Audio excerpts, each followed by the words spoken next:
What are the biggest pitfalls when designing your cash flow analysis?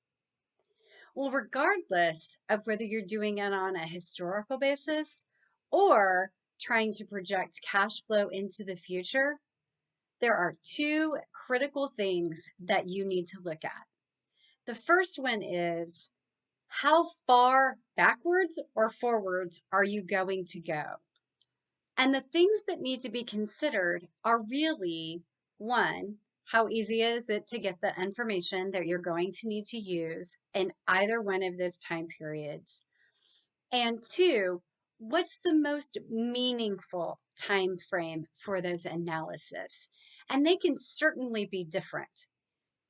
The other thing that you're going to need to think about is how often that analysis is going to get done. Let's talk about how far backwards or forwards you're going to go first. Historical analysis is a little bit easier to get your arms around. And the reason it is because all of that data already exists. Now, you certainly have to decide how far back you want to go and the relative basis or frequency that you're going to use inside your historical analysis. Are you going to be doing that analysis on a weekly basis, or are you going to be doing it on a monthly basis? And that starts to overlap with our frequency comments. But let's just say, for the sake of discussion, that you're going to do your cash flow review historically on a monthly basis. The next thing you need to think about, especially if you're starting out and you really want to get some trended information together, is how far back do you want to go?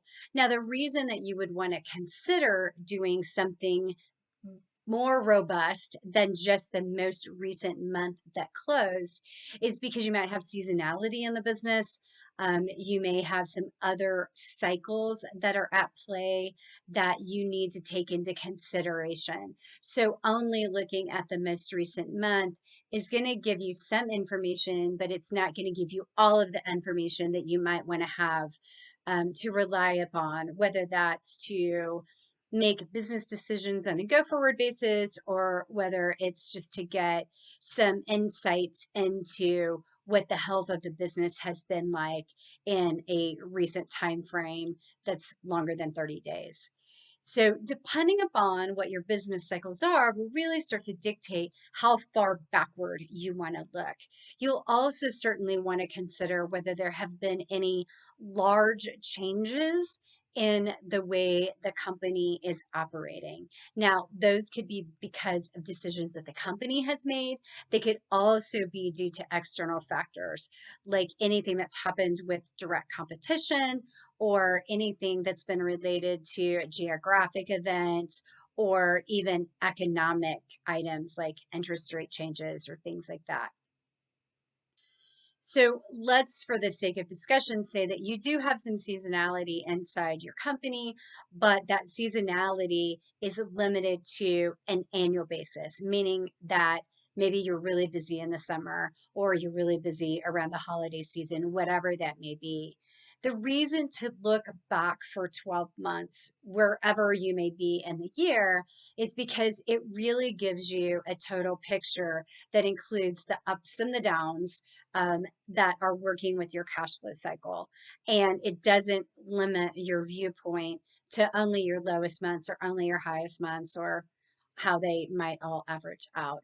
And it's understanding that timing when you do have a business that has that type of issue is really important because making decisions that are out of alignment with the natural cash flow cycle of your company can cause a lot of heartburn, and that may be understating it.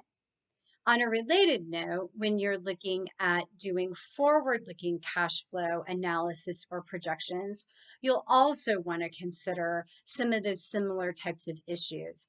The other things that you're going to want to look at is how far can you reasonably project cash flow activity without it becoming a complete or 51% or above estimation process.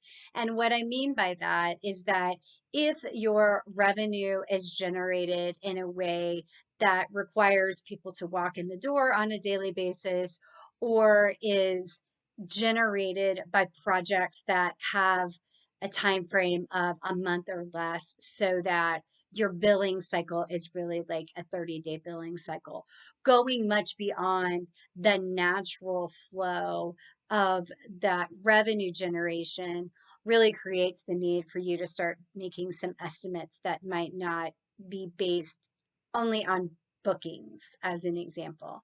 Now, certainly, if you are in a company that has a strong retail presence and has averaged revenue week in and week out within a very small range, then you're really not doing a lot of estimating and projections.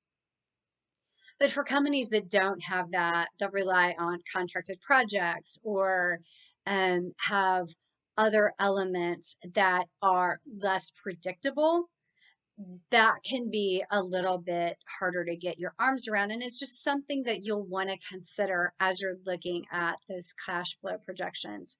The other thing when you're looking at forward looking cash flow, anything, is being aware of unintentionally using averages that aren't reflective of what's actually going to happen. I'll use a really easy example that's not cash flow related, but often comes up. So when people are doing budgets on an annual basis, it can be very tempting to straight line certain types of revenue or expenses. It's a little less common in revenue for companies that really understand that they have some seasonality in their business, but it can happen. And it's very often that it does happen with things like operating expenses. Now, rent is something that you've contracted with or for, and you know what your rent payment's going to be, and the odds are pretty good it's going to be the same every single month. But if you do that inside your cash flow cycle because you don't have better information, then I would really encourage you to question whether you're using the right time frame for the projections, because it's highly unusual for results to come in on a straight lined monthly average. The other thing that you'll want to consider when you're doing any sort of cash flow projection is, what are you really trying to get out of that information? Are you trying to make a large business decision? Are you trying to time when you want to buy a new piece of equipment or maybe pay down some debt? Or are you really trying to understand and predict, based on the way that cash flow has operated historically, what you can expect on a normal course of business? And is this really an effort to kind of shore up just those base cash flow projections that are being done inside the company, so maybe everybody can sleep a little better at night, understanding that what you're seeing is actual norming timing variances or normal seasonality, and it is not something that anyone needs to be panicking about. So depending upon what you're using it for can both influence how frequently you need to be doing it, as well as the time frame that you're looking at. Let me know what you found the most valuable out of this video. And if you're using cash flow analysis in any of the ways that I've described, historical, forward-looking, as a basis for decision making, what is working for you and what have you found to be the most valuable in your own practices inside your businesses or your clients' businesses? And please don't forget to subscribe to our channel by clicking that little magic button below.